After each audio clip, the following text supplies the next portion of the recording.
I'm Sean Embrack with the Hgp Sportscast. We begin with tennis news.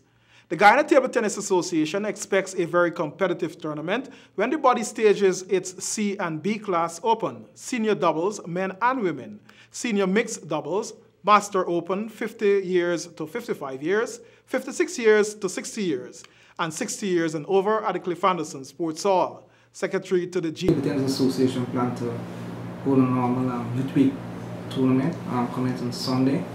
But this time we do it with some category that been absent from the table tennis arena for quite some time. But for example, it's the C class open, the B class open, and the Masters tournament. Also the doubles, men and women doubles and mixed doubles. So we started that on Sunday and continue on Tuesday, this is the 26th. And there's also holiday. The categories to be played have been absent from table tennis tournament for a long time. Johnson touted some of the big names playing in the tournament.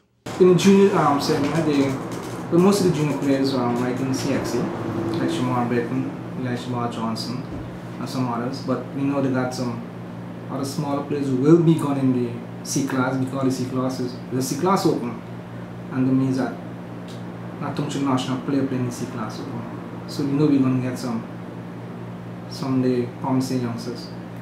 The tournament will be open to any player affiliated to the Table Tennis Association and new players interested in playing in the tournament. Meanwhile, preparations for the Caribbean tournament is ongoing with some constraints. Senior Caribbean Championships is around the corner. It is in July, the 7th to the 9th in Martinique. We have the senior players in preparation. Juniors, they're supposed to be playing next month, going to Barbados, but they have some problem in Barbados financially, so they rescheduled the tournament for September. Well, we for Martinique, it's the seniors, and the players we could make that. Hopefully we get some assistance from the present administration.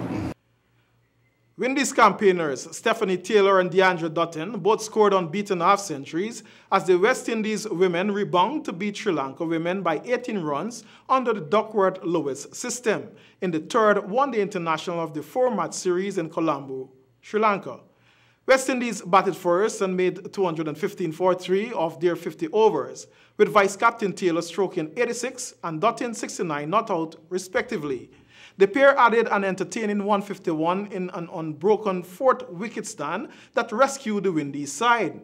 In reply, Sri Lanka finished on 170 for 8 after they were set a revised target of 189 off 40.2 overs following a rain interruption. 20-year-old left-hander Nipunia Nisa stroked 50 not out, while opener Chermani Jayagani chipped in with 25. Off-spinner Afi Fletcher, 2 for 25, and Anisa Mohammed, 2 for 30, picked up wickets to inspire the West Indies attack. The victory handed West Indies a 2-1 lead in the 4-match series and also give them their first ICC Championship points of the campaign. The final game is set for Wednesday, May 20. United States track star Justin Gatlin sprint into another controversy. Here is more. Justin Gatlin, who ran a world-leading personal best of 9.71 seconds last week in Doha, returned home on the eve of the Beijing World Challenge track meet. Gatlin, who had served 2 IAAF bans for using illegal substances, was set to headline the 100-meter at the World Challenge Championships in China. On his return home, Gatlin angrily related that the organizers of the Chinese event told him that they did not want him to compete. Gatlin said that initially, he had told the organizers he was suffering from cramps, dehydration, and a tight hamstring after flying from Doha to Beijing following his 9.71 seconds race, but he had recovered and was fully fit to compete.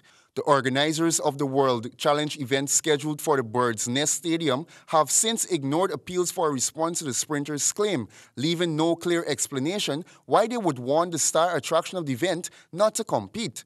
Gatlin was also informed that he would have to pay the entire hotel and travel costs of his team, which amount to around $12,000. Zimbabwe becomes the first team to tour Pakistan in 6 years. We have the details in this story. On March 3, 2009, the Sri Lankan cricket team was heading to the Gaddafi Stadium, Lahore, when 12 gunmen fired upon a bus carrying players that were part of a larger convoy. The players were on their way to play the third day of the second test match against Pakistan. The terrorist attack resulted luckily in only minor injuries to 6 of those Sri Lankan players, including Mahela Jayawardena, Kumar Sangakkara, and Tilan Samarawira, who was in the form of his life at that time. Following the terrorist attack on the Sri Lankan cricket team, there hasn't been a Pakistani home series in Pakistan. Visiting nations usually contest in the United Arab Emirates. Now, after 6 years, a test-playing nation will tour Pakistan after Zimbabwe cricket allowed its players, who are all willing, to travel to the embattled state. The tour will last 10 days and consist of 2 2020s and 3 one-day internationals, bowling off on May 22nd, with a third and final ODI on May 31st. And that concludes sports. I'm Sean Embrock. Now for a look at the weather forecast.